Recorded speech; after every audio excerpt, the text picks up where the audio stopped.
and it was never part of the plan. It was never about me. And I think that's probably it not being about me was why I set this business up like this, so that it wasn't about me, but then it did all become about me. And I'm like, oh my God.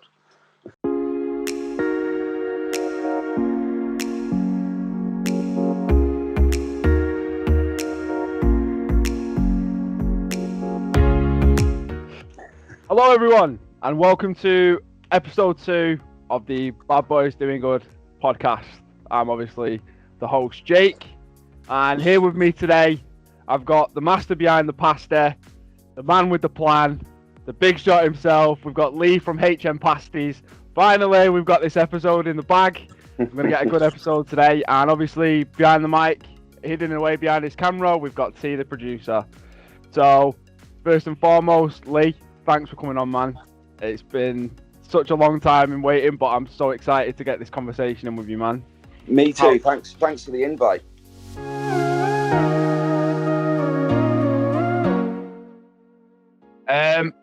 Well, the first thing I want to ask you about, particularly, is the business itself. What inspired you to put this business together? It's quite a long story, really, but I mean, I originally moved from Plymouth to Salford in 1996, having not long got out of prison from my first sentence, and moved up here just to get out of trouble, and quite quickly realised that I couldn't get a good Cornish pasty for love nor money anywhere in Greater Manchester. So I kind of started playing about making my own back then, and fast forward quite a few years, in 2011 I changed career, just had enough of working in recruitment and decided I wanted to support. Initially I thought I wanted to work with young people and be a youth worker, but found a job working as a resettlement worker, supporting people who were being released from custody and coming back to live in Salford. So, and it was during that job really that I found that there was a common theme with a lot of the guys that I was working with, and that was that they all wanted a job, and they felt if they got a job then they wouldn't reoffend. It isn't quite as simple as that, as I found out, and I just didn't. I think that not a lot of people coming out of prison were ready for work, and yet we're getting jobs, losing jobs, going back to prison. So I thought there's something not quite right here. There needs to be something that bridges the gap between being in the prison wing and having the mindset that you need to survive in the prison wing, to then coming out of there and going straight into the workplace. Because if you take that mindset with you, you're probably going to get fired quite quickly, as happened to me in a number of my early jobs. So I thought, what can I do? What can I make? What can you not get up here in Manchester? I know, I can make pasties. And I can make bloody good pasties. And that was where I kind of started toying with the idea of setting up a pasty business. And then I saw Bad Boys Bakery on TV. I've been given a tour of Manchester Prison, and they had a full-scale commercial bakery in there as well. Then I saw Francesca Barker, the Barker Baker, another ex-offender who'd set up a bakery business, and I thought, this has got legs. So, and that's really where it all stemmed from. And it was a while later where I actually started off as a business. I think it was 2017 where we actually went ahead and did it. But the idea started to come together in 2011. And did you find, obviously, that transition from like yourself, like going from the prison life to going into work, did you find that transition easier? Because I know for myself, it's like, all this is surreal to me. Like, this doesn't feel real at all. Like, I still have to like pinch myself every so often. Like, even when I was just doing open mics in a pub, like, I was like, something seems off here, and like I should be like, I shouldn't be doing this. Like, it feels illegal that I'm doing this. Yeah, but that's like a mentality thing. Was you the same way when you first got into it? What, into the work that I do now, or the first job that I got? Either, like that sort of transition from just coming out and getting into work.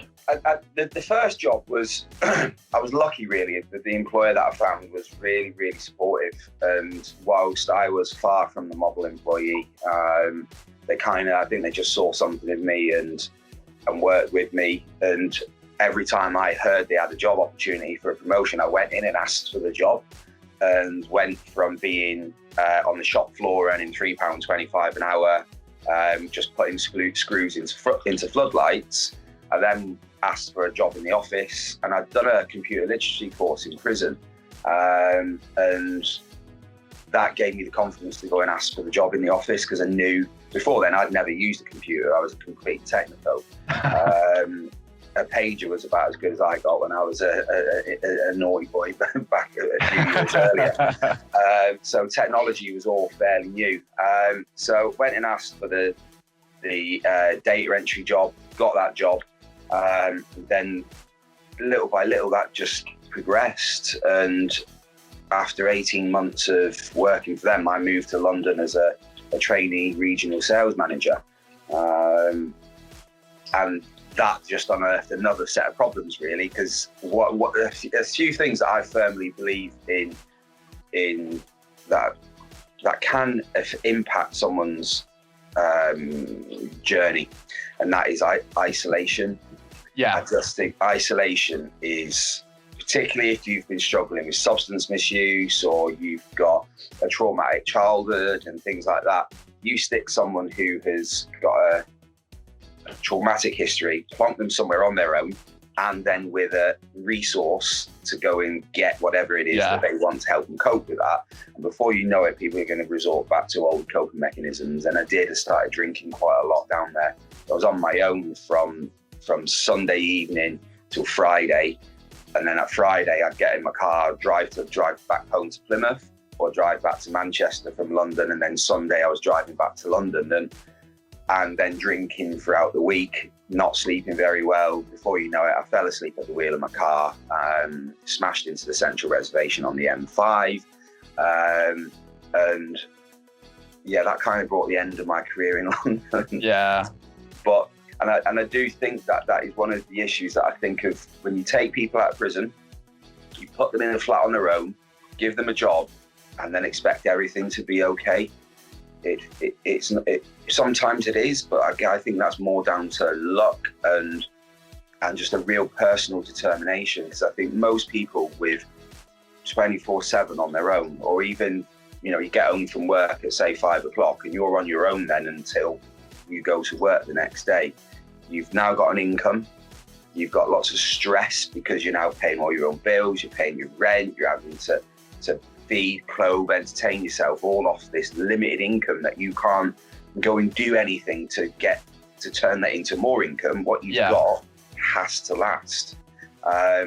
And when that starts becoming a problem and pressure starts building up, as well as the isolation, for me, it doesn't take long before you start getting back into some old habits. Yeah, I think that was like everyone I work with, obviously coming out of the justice system, going forward into like youth work, going into like areas where I knew that like my knowledge would have come in handy. That was always the same thing that got said to me. It said that there was infinite support for financial well-being or living situations, but when it come down to just someone teaching you how to be you again, there was nothing in place for it.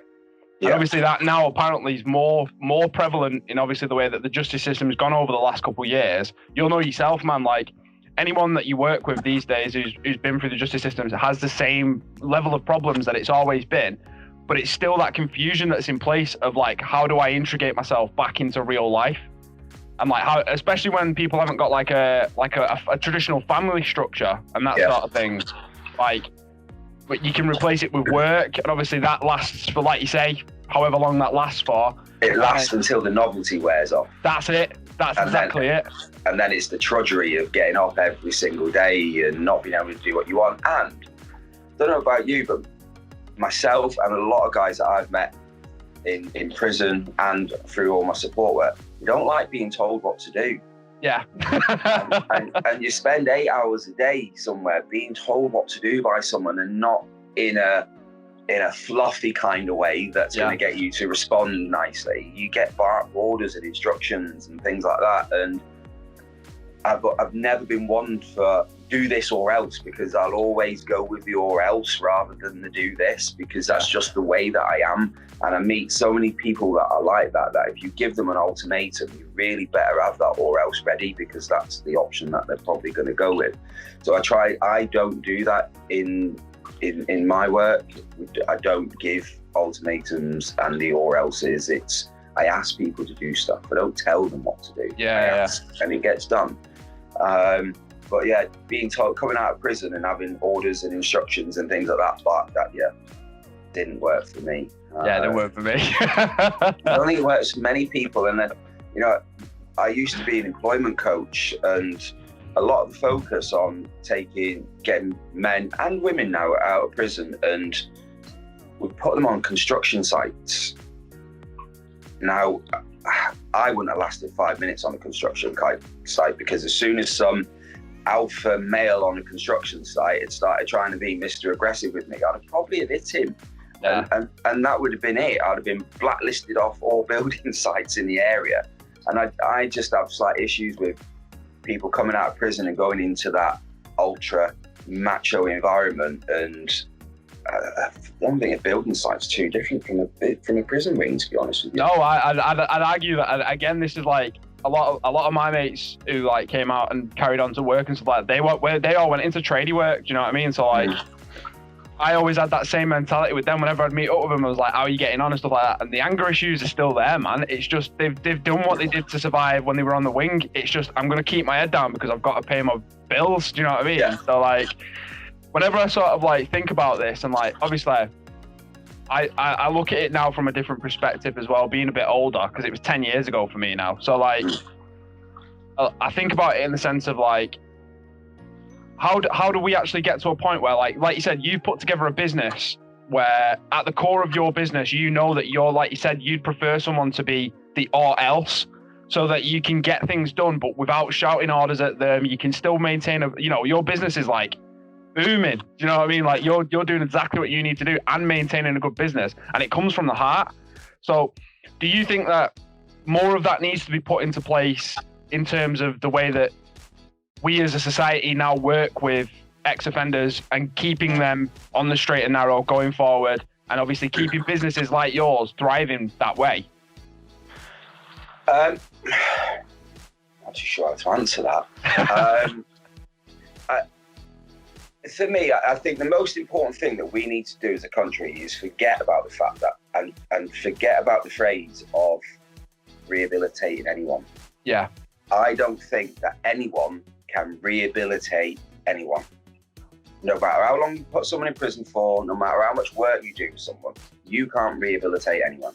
All you can do is put someone in the right environment in order to allow them to rehabilitate themselves. Yeah. And that process takes a bloody long time. I don't think I was, as anyone would call rehabilitated, probably until I was about 30. Yeah. I was still choosing the same fairly harmful, damaging relationships and friendships and things like that. And I think completely rehabilitating yourself is actually quite a lonely furrow. It's awful. You have to leave behind pretty much everything you knew and everyone you know, except for your closest family. I mean, I've only got one real friend that I regularly keep in contact with now from prior to being 30 odd years old. Everyone else in my circle now is people that I've met from being 30 onwards. Yeah. Except for one person, and we've been friends since we were 11. And that's it. And as a result, I spend quite a lot of time on my own still. But now I've got the right coping mechanisms to help me deal with that, and I'm comfortable with my own time, my own space, and living on my own. But it's taken me a long, long, long time to do that. And I don't think any prison could ever give me that journey. I had to do that myself when I got out. All prison did was put me in a position where when I got out, I was ready to start that journey. It didn't do it for me.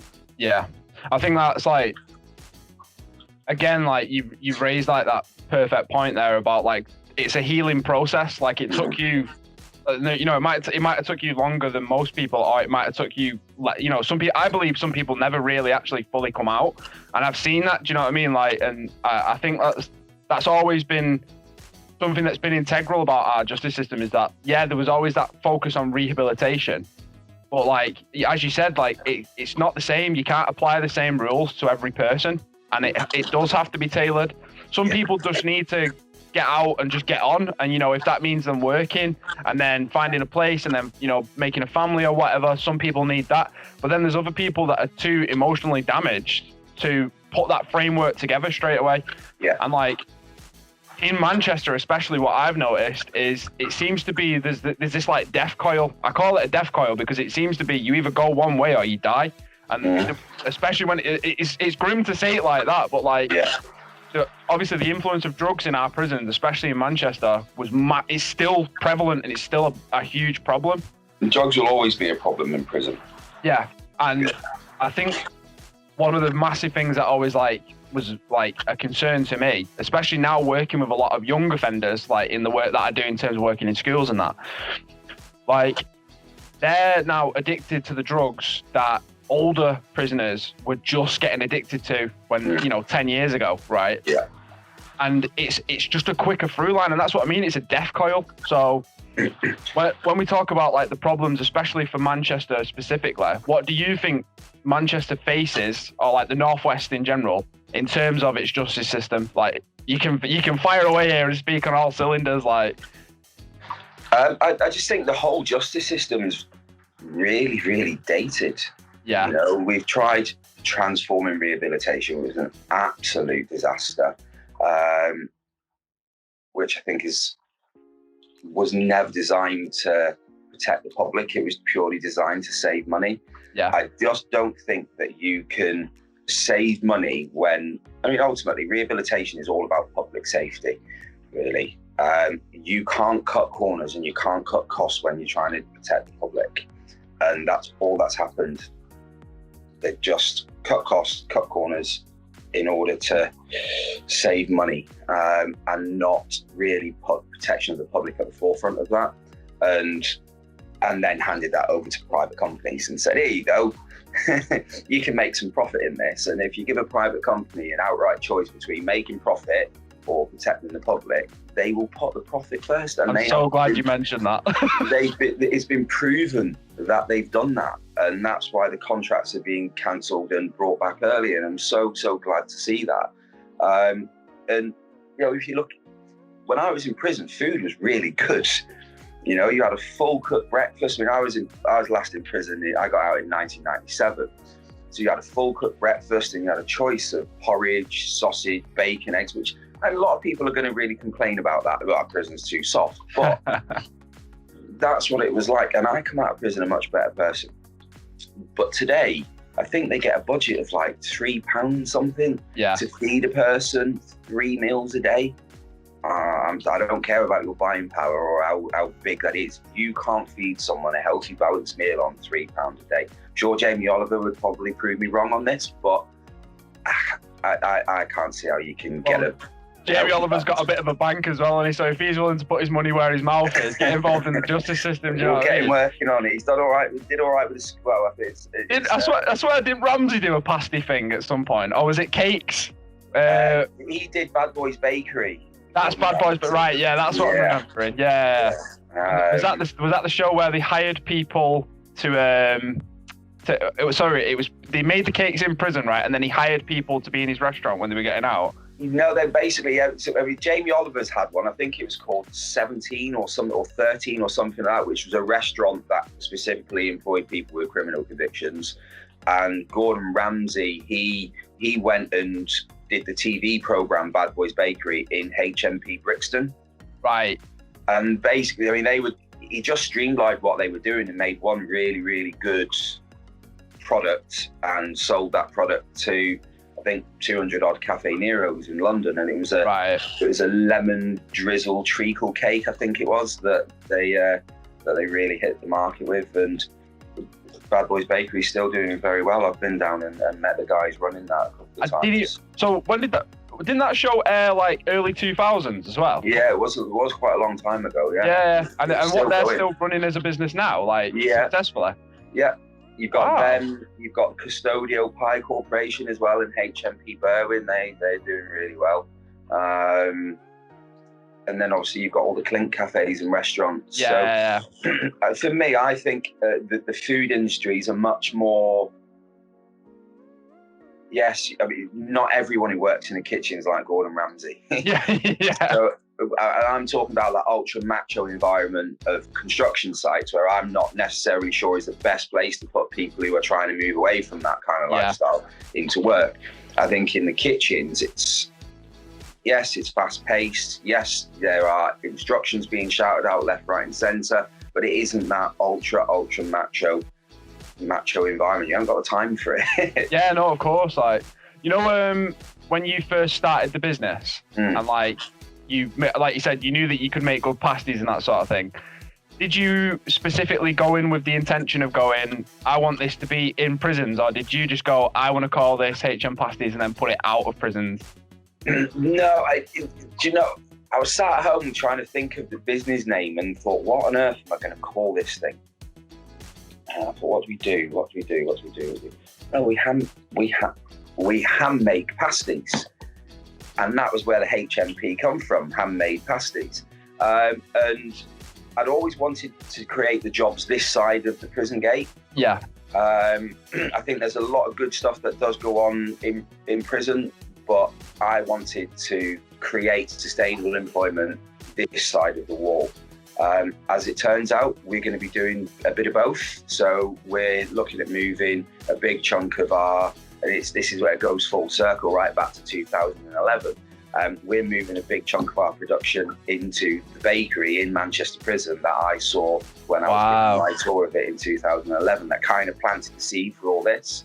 So yeah, I'm really looking forward to that. But we've got some really big contracts coming up, a couple that I can't actually talk about, but they're really, one of them's massive, and it's going to get a lot of public attention. So that's going to create a lot of jobs this side of the wall, in customer service and things like that as well. So production, I'm going to get a chunk of that moved in there. Still do what we do out in the community, but yeah, it's going to be a very exciting year for us. Did the last year with like the pandemic and that sort of stuff affect your business at all in terms of how it went? I know it's like most business owners, it's a soft subject, but obviously I've seen that you're upscaling now in terms of like the Bolton space. Yeah. And obviously your plans for that, I don't know what they are, but I know that you're doing a lot of hiring. So what's your 2022 going to look like then? Well, 2021 is going to be pretty good. Okay. 2020 was just an absolute, was it a write-off? No, it wasn't. I used the year.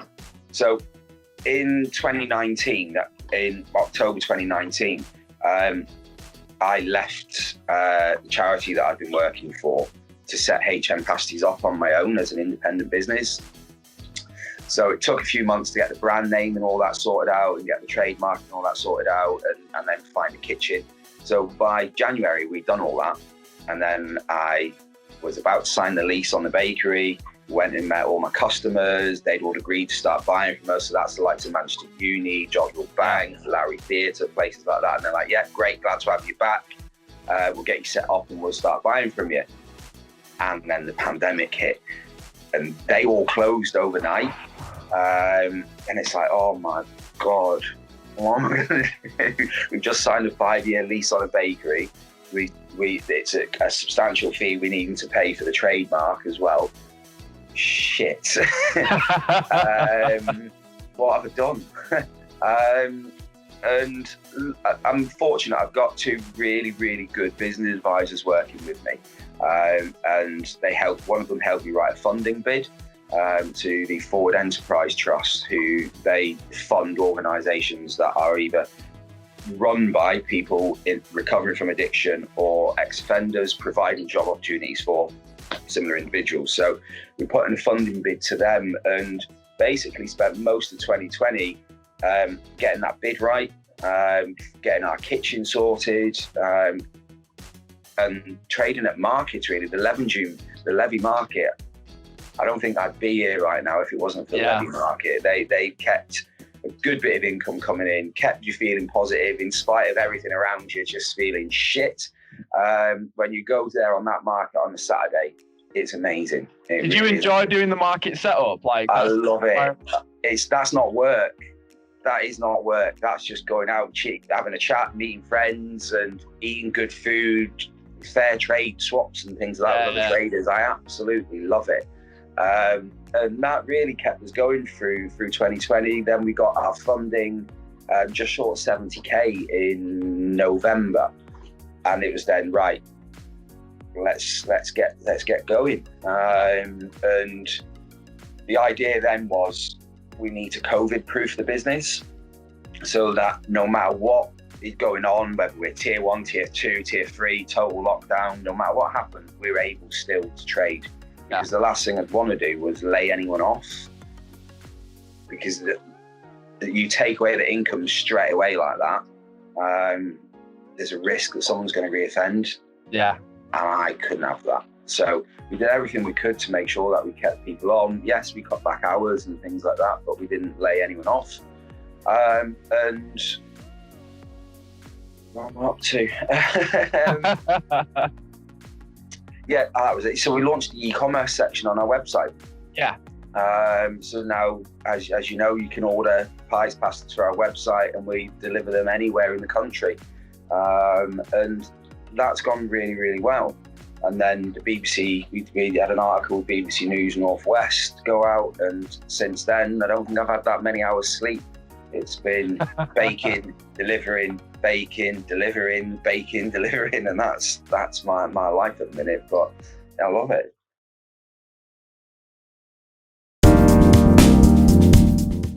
How did you find that? Obviously, a lot of my friends who own like private businesses and that sort of thing, especially a lot of friends who I know who work in the food industry, like they always had this like this thing in their head that like when COVID was coming in and like the restrictions were coming in, that was the end. Mm. And one of my mates said something the other day, but in terms of he works for a pizza company that does now like the COVID-proof delivery sort of stuff. Like you're saying, tier 1, tier 2, tier 3, it doesn't matter. They're sending out pizza. Yeah. I remember him saying to me, like, if anything, it's going to make our bank account shoot upwards because people still want to eat at home. And he was talking about that. And now that you've obviously put in place this, like you said, it come from the heart. You didn't want to lay anyone off, and you knew that the risk of reoffending was always going to come from lack of having funding, losing your job, all that sort of stuff. Do you think that that's something that companies should have put in place in terms of as well working with vulnerable people going through this pandemic? Because I wanted to ask you that question directly because I don't have anyone under my employment, so I don't know how that works. I know how to like fend for myself, but do you think that like more companies would have benefited from taking that approach in terms of like layoffs and that sort of thing? I think so. I don't think they'd have seen that benefit though until after lockdown, and that's the thing. At the worst time. Yeah, because you know, yes, you're going to need to invest in your people, but the loyalty you're going to get from at the end of it. So yes, it's beneficial to them to support them through the lockdown, but as a business decision, the benefit to you having supported them through what would have been, you know, if you'd have let them go, you're not going to get another job at the minute. Yeah. You know, unless it's, you know, maybe a delivery driver or working in a takeaway, because those seem to be about the only areas that are actively recruiting at the minute. Yeah. So I think it's for me, it's a wise business decision. You know, I've supported people through a very, very difficult time, and I hope that that's going to, for want of a better phrase, buy some loyalty once this is all over. You know, we find our staff are already extremely loyal anyway, because we're given an opportunity that not many others are prepared to do. But then also not just leaving them to drop back onto universal credit, which having had to live on that myself for the first time I hadn't signed on since I was 19. But I had to claim universal credit because we had no income coming into the business from when I left the charity. So I had to go and claim universal credit. Wow. Awful, mate, innit? I'm on it now still. It's honestly God, the grimmest experience. I said to him, I said, like, by the time I paid my bills, I said, I've got a negative balance here of about £250 a month. I said, how am I going to meet that? Well, speak to your landlord, speak to so-and-so, and you just don't get it, do you? You can't just go to your landlord and go, yeah, I've just had to claim universal credit, can you take £200 a month less? They're not doing that. Honestly, like, I mean, I've been on it for like the last 2-3 years, just in terms of like the nature of my work doesn't come like, you know, as frequently as I like it. That's why like I did youth work and I did like teaching and anything I could do to fill in the gaps where I was allowed. Yeah. Like that's what I'd do to like sort of like fend for myself in that respect. But I think like one of the funniest things about the last year is the part where government support met real world expectations. Like what you just said then, trying to tell your landlord to take 200 quid less. It's like they live in this little bubble that is so far removed from reality. It is unreal. My first university credit was £690, right? I could have cried, Jake. Honestly, I could have cried. I'm thinking, I mean, luckily I rent my house off one of my closest friends. Yeah. But even still, he's got a mortgage to pay on this. So there's only so much flexibility that he can have. And then you've got my gas and electric's £129 a month. And my phone bill is £60 a month. And I think the universal credit, if you've only ever been on universal credit, you kind of get used to that. When you've come from and I don't want to be disparaging to people who have been on universal credit. You've got to do to survive. But if you're coming from having always worked, so you've got a certain amount of bills that you've always been able to afford to pay because you've always worked, to then be on £690 a month, the shock of that is incredible. And these bills you've got them because you've always been able to pay them. Yeah. Now you can't, and it's like, honestly, that sinking feeling, it's probably the closest he ever gets to finding out Wayne Rooney felt when England went 1-0 down against Iceland in the World Cup. Your knees just go like jelly, and you just, they couldn't kick a ball, and I wouldn't have been able to kick a ball with that feeling. It just starts in your stomach and it goes right down through your legs, and you don't know what the hell you're going to do. I know, for me, it was a case of like, this is how bizarre my world was at one point, where I was doing therapy sessions on like Tuesdays, like with like some government mandated therapist who just didn't give a shit. Yeah. I was doing my universal credit meeting in the afternoon, and then I was doing open mics like that same night. So my day looked like this. So I would have like an interview for like Travel Lodge to keep my universal credit coming in. I'd absolutely balls up the interview, and then I'd go straight over and do my stand-up sets. And I was like, there's something really bizarre about this maintaining an appearance to keep a benefit coming in. And I was thinking about like, obviously that sort of survival mentality we've all been in for like the last year. Like, obviously for you, it was like, how do I keep the business going? How do I pay my bills now? Yeah. Like, and maintaining all these things. For me, it was a case of like, right, I'm in my parents' house. I've got barely anything that I need to spend anything on, but I also can't save up to fuck off again. So I'm stuck in the catch-22 again. Yeah. Just when you think things are going right, that seems to always be the case, doesn't it? Especially in like the circles of like working with a benefit system. Do you know what? You mentioned the word there just now, surviving. I've been surviving my whole life, right? From being abandoned at 2, to being abused by foster parents, to I had probably about a 2-year of my life where I wasn't surviving, and that was from 14 till 16. And then from then on, I've been living independently. So I've been surviving my entire life. So when things like the last years happened, I'll survive it. Yeah. I always knew I would. I always knew I'd get through it. I knew it was going to be tough, but I knew I'd get through it somehow. Whatever I needed to do without committing crime, I would get through it. Because having said that, going back 20 years ago, I'd have probably been committing crime to get through it. Yeah. But it's been that long since crime's been an option for me that it just doesn't. When I look at a list of, right, so how's Lee going to get himself out of this shit?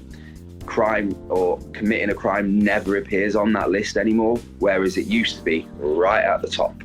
because it was the easiest. Because you don't think about getting caught.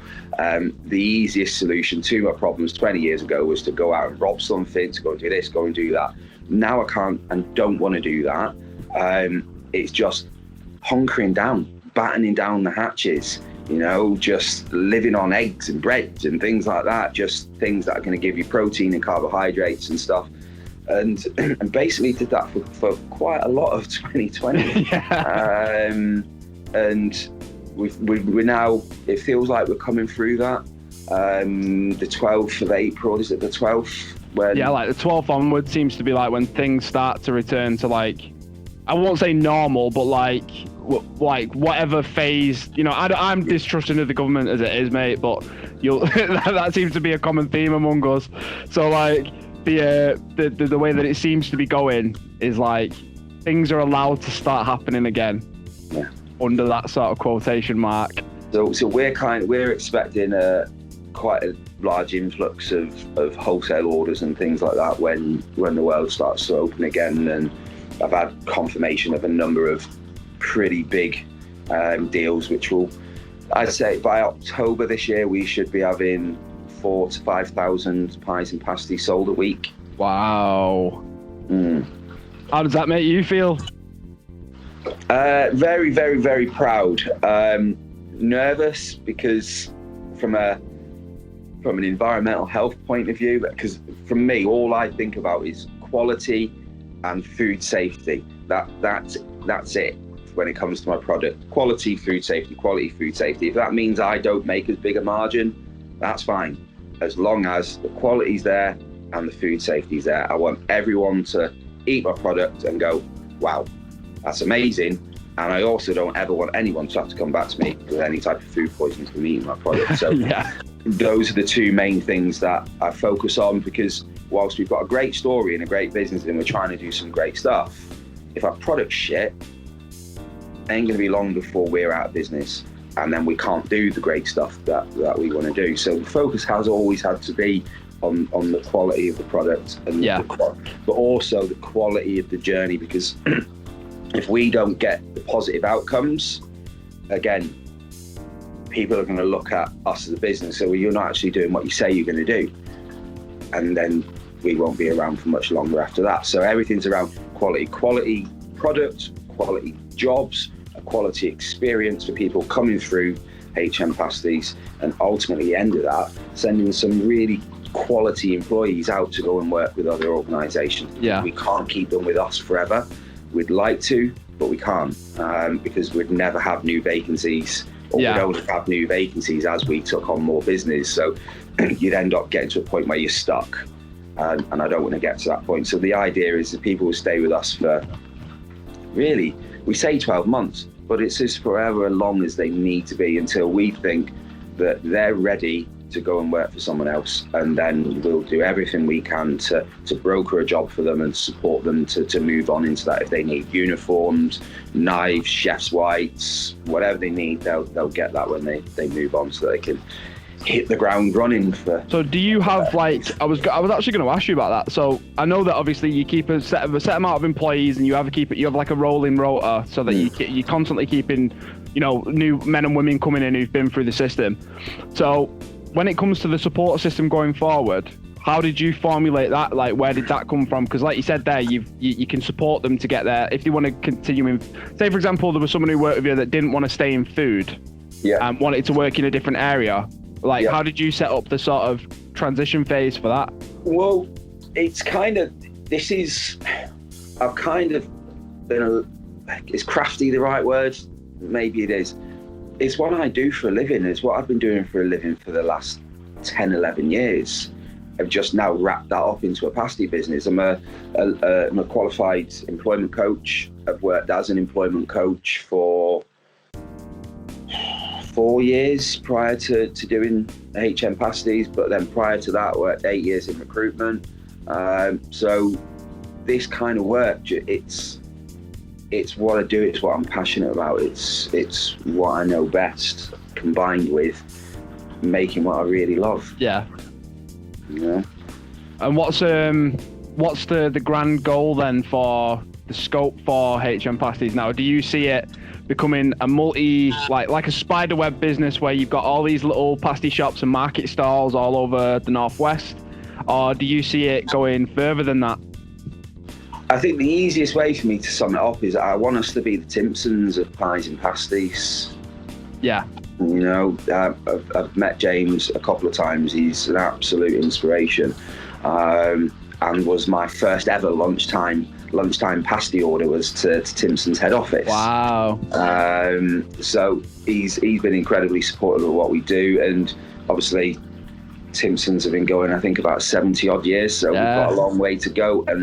But you know, if we do ever reach that Timpson's level, I'm probably not going to be here to see it. But that's the same with a lot of the work that I do, and I say this to a lot of people. All I am is a pebble that I get chucked in someone's pond, and I just create a ripple. Yeah. And I'm not going to be there to see where that ripple comes ashore. And I think that's one of the things that I think a lot of people need to understand when you get into this work, particularly with younger people. You're not necessarily going to see the outcomes of your work because that person will have moved on. And all you can hope is that at some point in their life, it might be 10, 15, 20 years time, something that you said all those years ago is going to drop. And they'll think, shit, do you remember him? And what he said, he was right, you know. and every now and then, and in fact, I did an interview with Liverpool Community Radio Station last week and said this to them on that call, and then got off the call, opened my emails, and found an email from a lad who I used to go and visit in Thorn Cross. He didn't have means to get home, to go home for home leaves and town visits and things like that. So I used to go to Thorn Cross, pick him up, take him to Rochdale, leave him there with his family, go pick him up at the end of the day or at the end of the week and take him back to prison. And I don't think what he realised was the time when you're sat next to someone in a vehicle. You could be sat side by side, you could be sat at a fishing pond side by side where you're not looking at each other, so you've not got the eye contact. The conversations that you have are really, really beneficial from a mentoring point of view and are incredibly open, and there's no pressure in it. It's just a chit chat. And so he dropped me an email last week just saying, I saw you on BBC, things amazing what you're doing, and just been telling my girlfriend about what you did for me back then, and just wanted to say thanks and wish you all the best of luck and to let you know where I'm up to. In fact, it wasn't his girlfriend, it was his wife. He said, I'm married, I've got my own home, I'm just looking to buy a farm because of the business that I'm doing, and it's like those are the things that you do it for, but you never expect to hear that it's happened. Because I can't even get over just that whole story. So just for context there, you knew him when he was in the system, and then he's only just reached out to you now. Yeah, so this is going back. So when was I working with him? Probably was I at the Salford Prison Project then? I think I might have been. So I reckon about 2015, 2016 or something like that. Wow. It happens regularly. I had another lad who's moved to York, who I used to go and see in Risley. Just thought I'd let you know where I'm up to. I'm engaged, just that's my first baby. I've got my own home. I'm in a settled job. Wow. But like I say, I probably get, I don't know, one message every 6 months. And another one, a lad just thought you'd like to know that I've been through recovery. I'm now clean and I'm not even on a meth script anymore. And those things are, I can get goosebumps just talking about it. Yeah, I am. but you don't do it for that, because if you go into it doing it for that, you're setting yourself up to fail. Yeah. You're doing it because you want to try and make a difference. And knowing that you have is great, but that's not why you do it. And if you're going in it for those reasons, I'd advise you not to. Yeah, I sort of had that same sort of thoughts when I was coming into it. I've had my fair share of experiences working with people like Clear Paths, the charity that work with addiction recovery sort of. And I've been doing a buddy project with them for the last year, just kind of sending messages back and forth or letters to each other with people who are going through recovery. And I've had that sort of connection with people I've never met. And like you said, there's no pressure for us to actually feel like we have to share things that we're talking about, and like there's one girl who I can't say the name of, who I've been speaking to, who's now working for the Lowry, funnily enough. Right. She always wanted to get into theatre. She contacted me because I've got experience in the sort of theatre industry and that sort of thing. And like, it was the first time for me. Like, I'm like 27 now, so like, I think she's a little bit younger than me. Where she was like, I've been clean now for 6 months. Like, I've just wrote my first play. Can you read it through for me? And I was like. Something like shook me, and I was like, I said to her, I was like, the fact that you've not only done this through lockdown, and the fact that like you've managed to stay clean through lockdown as well, and like that whole like isolation, that and the way that, like you said, that affects people directly. Like, I know that for a fact. Like, it had its negative effects on me. Do you know what I mean? So I was like, I wasn't prepared for that. Do you know what I mean? And I didn't go in with that intention, but like you say, that's where it comes from. And I like the analogy that you use of being the pebble that gets thrown into the water and the ripple effect. Yeah. Because it's the small things like that now that, like you said, like, people always talk about network being the most beneficial thing to a business. But I genuinely believe for a business like yours, and for like the work that you've done in like youth work, and like for the work that I do in youth work, I think that's where our stories come to benefit people most, is because they see the human in us. They don't see us as being workers. Yeah. You know what I mean? For me, it's the purpose. It's the purpose of our business is to create those ripples. And you never know what's going to happen. I mean, if you look at the ripple that was created when I left prison in 1999,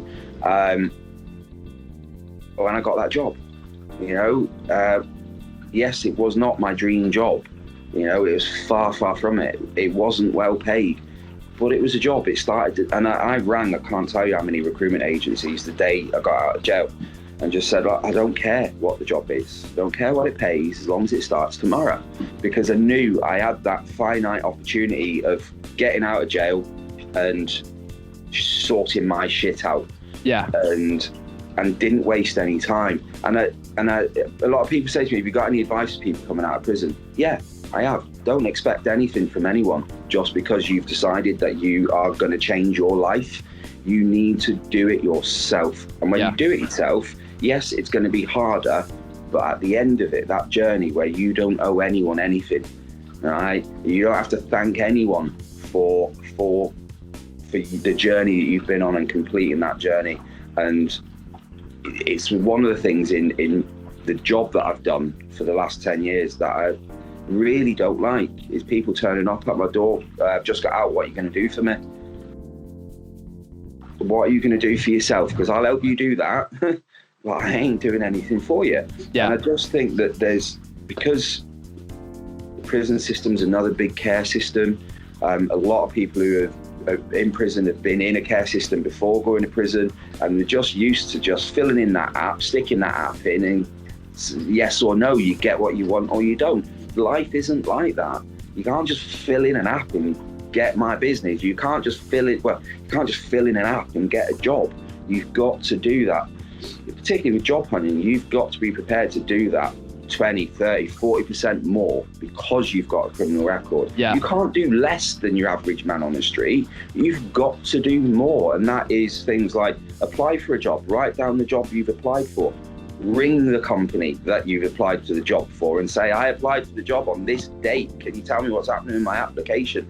Don't just send your job applications out into the ether and hope that one of them's going to land and you're going to get a call back. Because I've worked in recruitment, and I know that for every job advert that I placed, I'd get anything between 50 and 200 applicants. Yeah. Never in a million years am I going to respond to all of them. The only ones that I'm going to respond to are the ones that might be of interest for this job or might be of interest for the next job that I'm going to get. Yeah. Your job, the people that haven't necessarily got the relevant skills or aren't my absolute plum candidates, you're never going to hear it from me until I've got a job that you might be suitable for. Because I've got lots of people I need to find jobs for, lots of jobs that I need to fill, okay? But your sole purpose is to find you a job. So if you're saying I'm not phoning you, well, I'm not. I've got a job to do. Why aren't you phoning me? Your only job is to find yourself a job. Yeah. Follow up all your applications, become a pain in the ass for that hiring manager so that he's actually got to give you some feedback or interview you or some of them will even give you the job because they admire the determination and the gumption you've had of just picking up the bloody phone. And that is how that's how I've lived my life. That's how I run my business. And it's the best bit of advice that I think I can give anyone coming out of prison. Expect nothing from no one, do it yourself. I think that's like one of the things that really goes under the radar as well. And you mentioned there that the prison system is just another care system, and like it's eerily reminiscent of that. If you do like you said, you do an application and then hope for the best. Yeah. Rather than actually taking some initiative and actually fending for it. Because I knew that, like, for example, is like where I knew that everything was going to be harder for me was when I applied for like a social care job, like when I was just starting uni. So obviously I had the record. I've obviously got my experience in the care system and all that sort of stuff. And I was looking at working in like the social care industry, just as like a side thing, just to kind of give me some experience working with people. And then I remember I sent the application in and I got a phone call back about a day later saying, can you send us a DBS check? And normally that's not traditional. Like I was like, yeah, I can get my DBS done and all that sort of stuff. And I was like, I had this conversation with the woman and I was like, just so you know, I can be full up front. Like, it's not that long ago that I was inside all that sort of stuff. She goes, oh, that's fine. And then I got a phone call off her like recruitment manager literally a day later, and he was like, sorry, we've gone with someone else. We've got another candidate, all this sort of stuff. And from that moment on, literally, it's honestly eerily reminiscent of what you just said. I was like, well, I can either keep pesting these people and eventually they'll maybe consider it, or that's just it. Now they know that I know where my place in the pecking order is, so to speak. Yeah. And when you think about, especially, obviously, a lot of the lads coming out at the moment, a lot of the lads that I speak to, there's a massive problem with, I don't want to go and get it, someone should give it to me. And that's what I mean. And it's scary that's still happening to this day. Because the thing is, Jake, is when have you ever looked after anything that was just given to you? Yeah. You know, the things that you treasure the most are the things you've had to save up for, the things you've had to work hard for, the things that just haven't come easy. And I think that's really important. I just think that you can't just come out of, yes, you need support when you come out of prison, but you shouldn't just have things handed on a plate. You should have to work for it. Yeah. At the end of the day, everyone else has worked for things. You know, I've worked hard for what I've got, and I don't have much, but I have worked hard for it, and I really value it and really appreciate what I've got.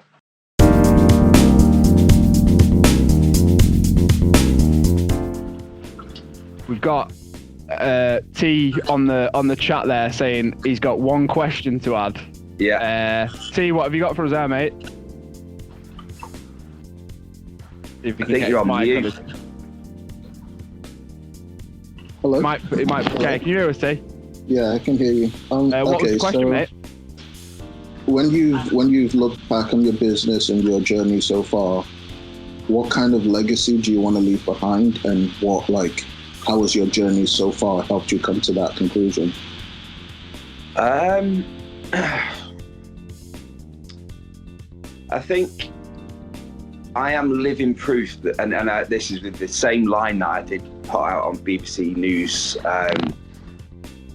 I'm a big believer that it's never too late to start again. And I think if that is my legacy, I'd be happy with that. And it's advice that I got from my second foster father, having got out of prison for the second time and thinking that's it, because you're told if you go to jail, you break the law, that's it, your life's over. You know, you're doomed, you're just a criminal, you'll be a convict forever. And it really doesn't have to be like that. It's not ideal to go to prison. And it's not ideal to spend a large chunk of your life going out committing crime. It's far, far from it. And yes, it will limit your opportunities to some degree. But is it the end of your life? Absolutely not. Not in the slightest. I've met some very, very, very, very, very successful people who have been to prison and have come out and done very, very well. But you best not go in there.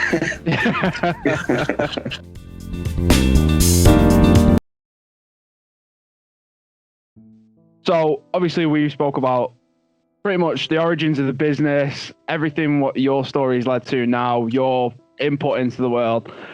I think what would be interesting for the people to hear is your story about how your life led up to going into the justice system, your life in the care system, and obviously the through line of you making it to where you are now, especially for someone listening to this potentially who might be going through that at the moment.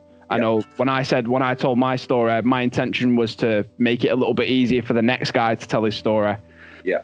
So as much as you want to share with that, Lee, feel free. I'm happy talking about my upbringing, because I do think that I am, or I was, very much a product of my upbringing. And I think it's important to share this because a lot of people that I meet in prison or who recently come out of prison were victims of crime long before they were ever perpetrators of it. And then as soon as they become a perpetrator of crime, their victim status kind of was irrelevant. Yeah. So for me, I mean, my story, I guess it starts when I was 2 years old and my mum just left me and my brother with her friend and went away to Portsmouth, supposed to be for a couple of weeks, and then never came back. And I don't really know what happened, but my brother got adopted. He was 1 year old and I was left in foster care, which I know I didn't realise this, but at the time that there probably had the biggest impact on my probably borderline personality disorders that I had in my later teens, around attachment issues and things like that. But I got left in a foster placement with foster parents who, my foster father was a paedophile, and my foster mother, whether she knew about it, I don't know, but she certainly supported what he did because she was incredibly violent. And so I spent from my earliest memories to when I was 14 being a victim of every single type of abuse you could imagine. You know, sexual, physical, emotional. My foster mother, that woman could ignore you for what seemed like forever. You know, if you didn't do something that she wanted you to do, she'd shut you off and she'd ignore you for weeks and weeks and weeks and weeks and weeks. So, you know, we never had any money. I think my pocket money was £20, 20p a day. And we didn't have any nice clothes. I was the youngest of 6 foster kids. So my foster brothers, except for one foster brother, they all used to beat me up. My foster parents used to beat me up. And my foster father used to sexually abuse me. I ran away from that when I was 14. And I think had I not done that then, I probably wouldn't be here having this conversation now. Luckily, when I ran away, my foster brother, Keith, who I'm still in touch with today, he'd run away a couple of years earlier. So when I ran away, I had somewhere to go. So I went to stay with him. And we never actually talked about what had happened, but we both knew we'd both experienced the same thing. Yeah. So when my foster parents turned up at the doorstep wanting to take me back home, and they had social workers there and everything, he went, he's going nowhere. And if you come in here and try and take him, it's going off. So you're leaving him here. But what that did was that gave social services a couple of weeks, months to find me a good foster placement. So I wasn't put in a children's home with other kids that were going to behave in the same way that I was about to start behaving. You know, I was in school, I'd walk to the front of the class and beat kids up in their chair at 11, 12 years old. I'd do everything I could to get thrown out of classes. And yeah, I went to school every single day. I was never late. I was there every day, loved being in school, but created merry fucking hell when I was there. Yeah. And no one actually stopped and said, hang on a minute, why is this kid doing this? This day and age, safeguarding teams would be all over me. Yeah, and would be wondering what the hell was going on. But back then, I was just a troubled kid. I had anger management problems, which was the theme, really, that stayed throughout my life. But at 14, I ran away to my foster brothers, got a good foster placement, and I there's a thing called the earliest point of recovery, and that's when the damage stops and the healing can start. For me, that was 14 years old. Unfortunately for my foster brother, he's never had that moment in time. He's never had that where the damage stops. So he's still damaged and still damaging. But going to a good set of foster parents and honestly, it's the one thing I actually struggle to talk about because it really does make me emotional. And that was the day I landed at Maureen and Brian's, and Maureen just threw all my clothes away and just come down, sat next to me, and put her arm around me and said, "Everything's going to be okay." And it was for a period of time. But that was for the first time in my life I actually felt safe. Yeah. At 14 years old. And then everything was going well. You know, I was doing well at school. I was still aggressive and still fighting, but my grades had got better in school, and my teachers were interacting with me a lot better. Most of them really thought I'd have been gone long before that. And, you know, I completed my GCSEs. I started doing A-levels. But just as I was about to sit my GCSEs, my mum turned up in my life, my real mum. And that should have been the most amazing thing. And it really wasn't. I ended up moving in with her at 16. By the time I was 17, I'd moved back to my foster parents, but I'm now a really fucked up kid. So my placement with my foster parents couldn't carry on, so I ended up in a flat on my own at 17. And at that point, the wheels really, really fell off. I was living on £33.50 a week, which was income support at the time. I had to pay £5 a week to top up my rent, £7.50 a week for my electric. So I was living on 20 quid a week at 17, trying to feed, clothe, entertain myself on 20 quid a week. Even with inflation that it is now, that still was not a lot of money back then. And that's really where crime started for me. I was going out, stealing bags of food and things like that from corner shops to survive. And crime was quite easy. It was quite easy, and it just started progressing. And before I knew it, I was out robbing people and walking up to groups of like 4 men on my own and robbing them. And that's when my first prison sentence landed. And didn't really learn anything from that one. What was your first sentence? Was it for theft? It was for robbery. It was for those that were walking up to those 4 men. And the things that I was doing back then, Jake, honestly, it doesn't feel like it was me. It was a different person. I feel like I've lived 2 different lives. And getting out of that, when I got out from that, I was probably even more angry when I got out than I was when I went in. Because I've been banged up behind my door for 23 hours a day for 6 months in Exeter prison. And when you did get your hour out, you were fighting in the exercise yard or you were fighting in the gym. I got set on fire in the TV room by a scouser. And I ended up getting more time in prison because of that. So, like I say, I was much more angry when I got out. How much time was it that you ended up serving in total? I served 9 months. I did 6 months on remand, and then 3 months in HMP Portland, which was different in Portland because you're out of your cell a lot of the time there. You were doing education, you had a lot of sports activities and things like that. So it was a much, much better 3 months than the previous 6, that's for sure. But I got out of prison. I can't even remember when that was now, you know. But I met a girl about a week after that. We then moved to Manchester, and I'll be honest with you, I was horrible to her. I was an absolute bastard to her. But I was bound to be. My head was really, really messed up. And it wasn't until looking at my second prison sentence, which was for a wounding with intent, and my barrister said to me, he went, "What the hell is going on with you?" He went, "I see a lot of clients," he said, "but you are a good-looking, intelligent guy with a lot going for you. Why the hell are you doing this?" And I told him about the life that I'd lived, and he looked at me and he went, "I get it."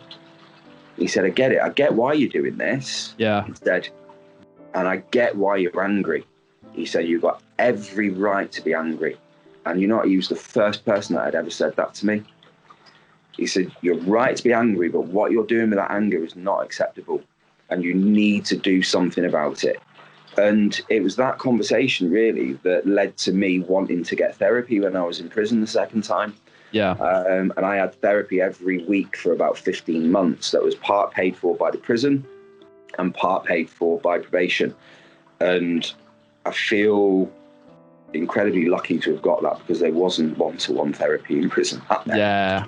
And I haven't reoffended since. I've not been an angel, but I've not hit anyone in anger or in an unprovoked assault since getting out of prison then. In fact, the last time I did hit anyone was well over 20 years ago. What was it? 2000? Yeah, early 2000 was the last time I hit anyone. Yeah. And that was addressing my anger and accepting that I was right to feel angry. And that was the light bulb for me.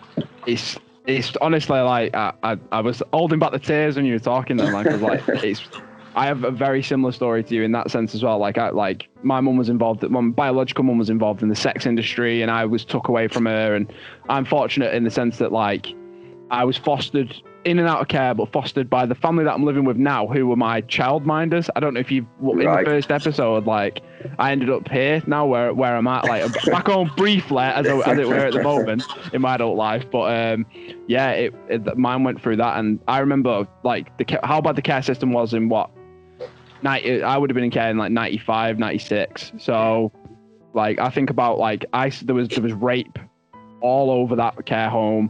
There was abuse by the care workers. Yeah. And fortunately, like, you know, for the lasting damage it's done, I knew that was wrong.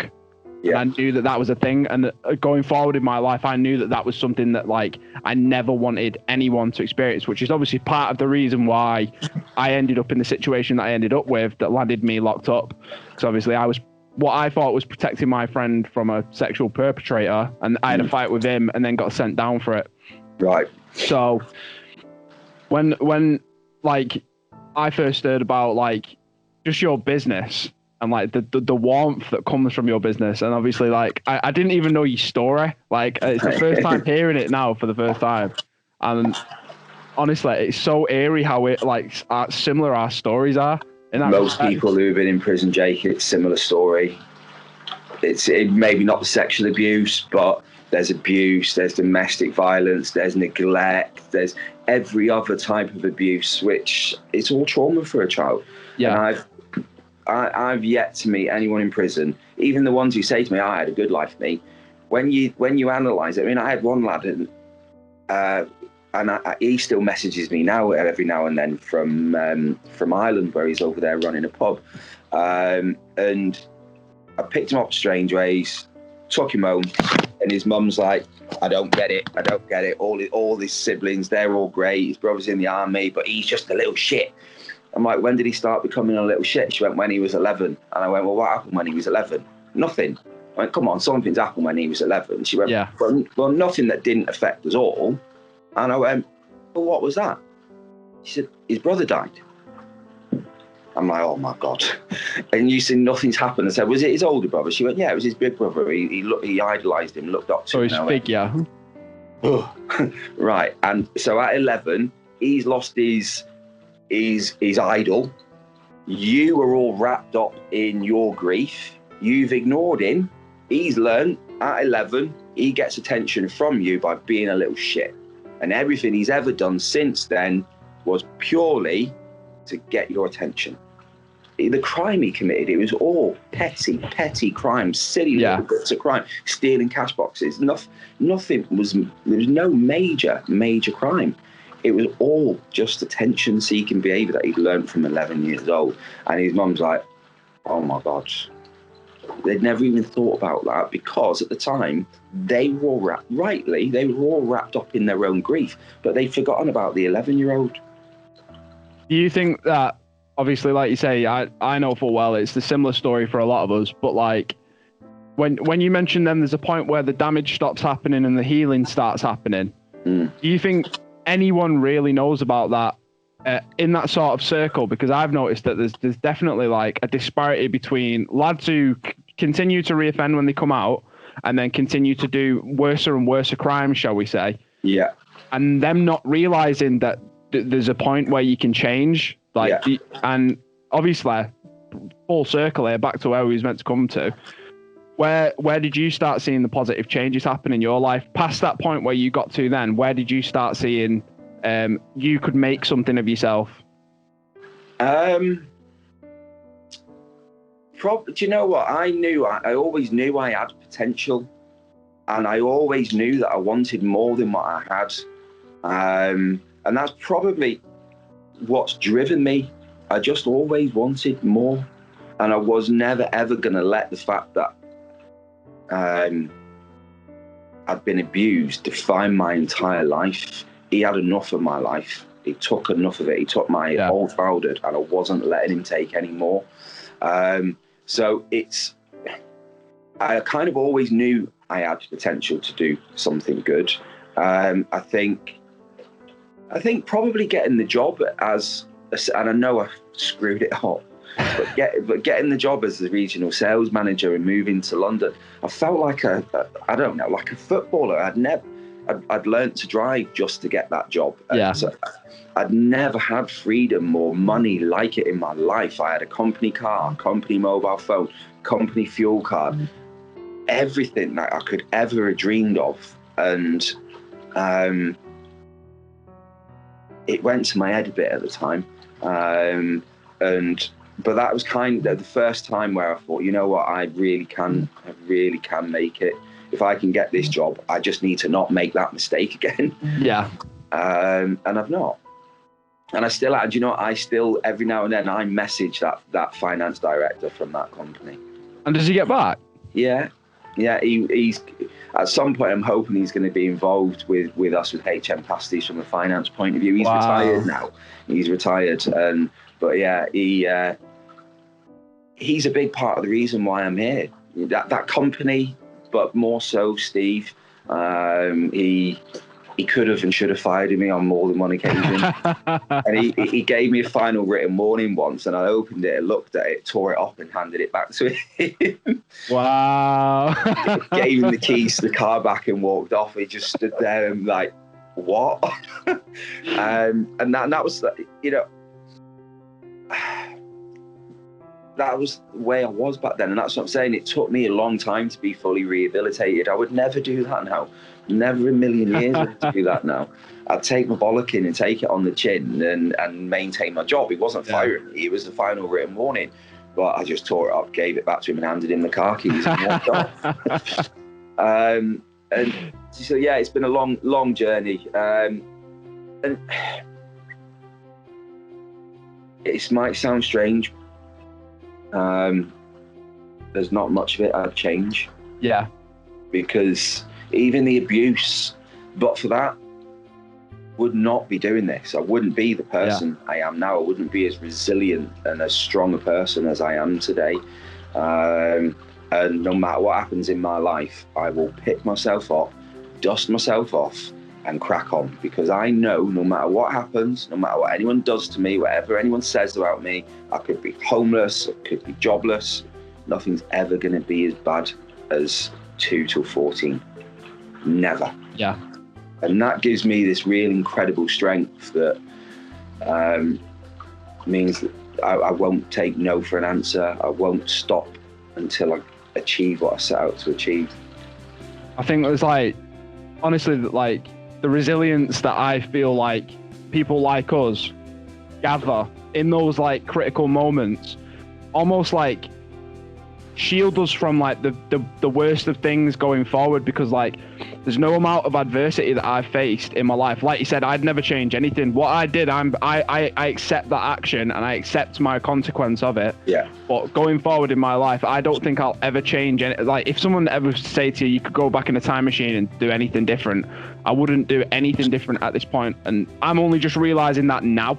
And to see where you've progressed to and the levels that you've gained in terms of even maintaining full composure through like you say, through lockdown, because I know that brought a lot of stuff up for me in terms of isolation that really got the cogs going in my head. And obviously that's because I didn't have that support network in place, and other people like me did similar sort of stuff.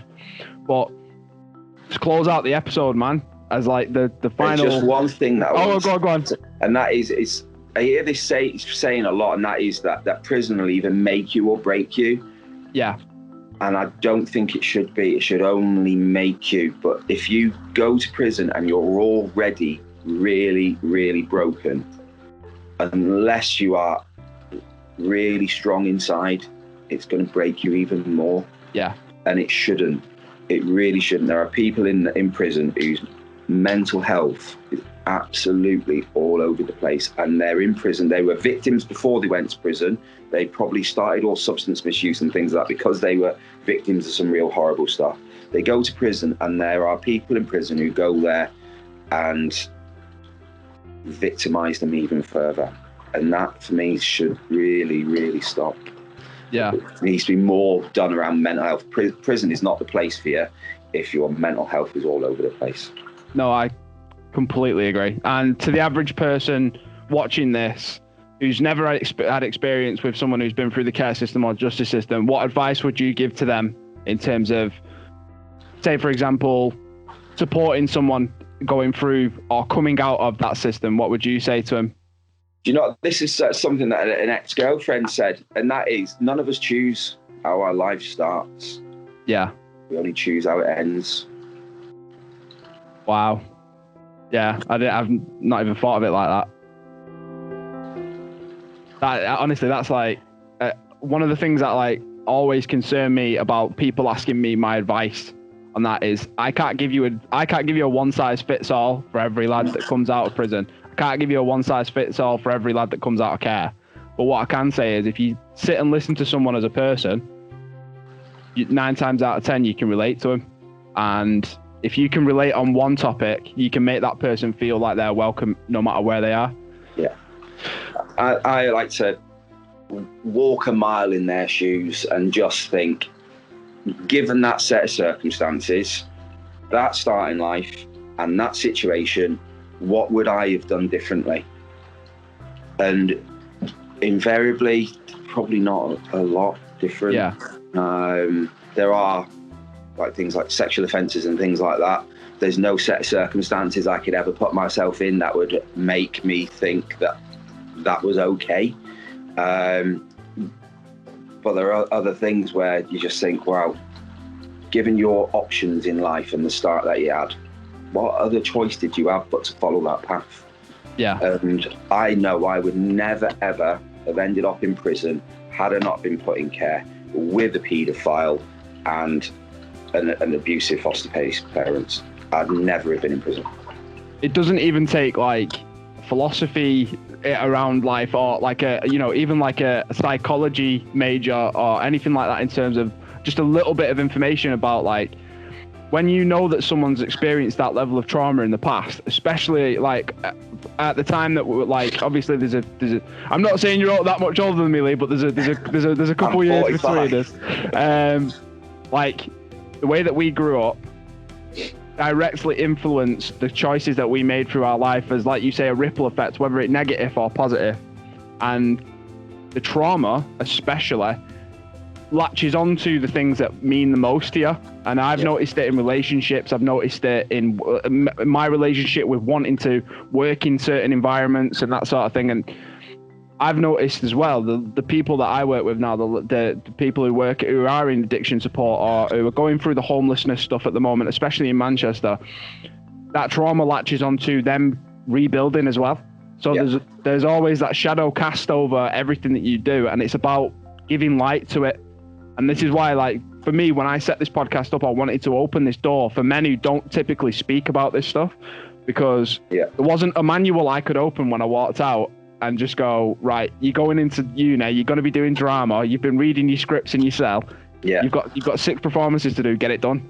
Because there wasn't a thing in place for me to do that. Do you know what I mean? It wasn't me and Stoke just like, all right, well, I'll figure it out while I've got a Sparky next to me. Yeah, but there is no handbook on sorting your shit out, unfortunately. But the way I see it is, if you don't, you're going to constantly go through that same merry-go-round, and every time you're going to come out at the beginning of that book. Yeah. You're never going to get to chapter 2, chapter 3, chapter 4, or finish it. You're always going to be at the beginning, because you'll go prison, come out, start your journey, think, nah, fuck that, can't be asked for that, give up on it, get nicked, go back to jail, come out, start your journey, give up, think, nah, fuck it, can't be asked for that, go back to jail. And every time your life is just going to be stuck in that one chapter until you think, I am seeing this through to the end. And when you do, you'll be bloody glad that you did. On that note, I want to speak to you for so much longer, Lee, and I'm sure we're going to have more conversations. And then maybe next time we'll get you in the studio and we can do a live pasty review if T's up for it. This has been episode 2 for the Bad Boys Doing Good podcast. I want to give a big shout out to Lee from HM Pasties for coming on the show. Big shout out to T for being the man behind the plan. I can't see you, so I just look around my room and hope that you can see me. And thank you very much. Thank you, Jake.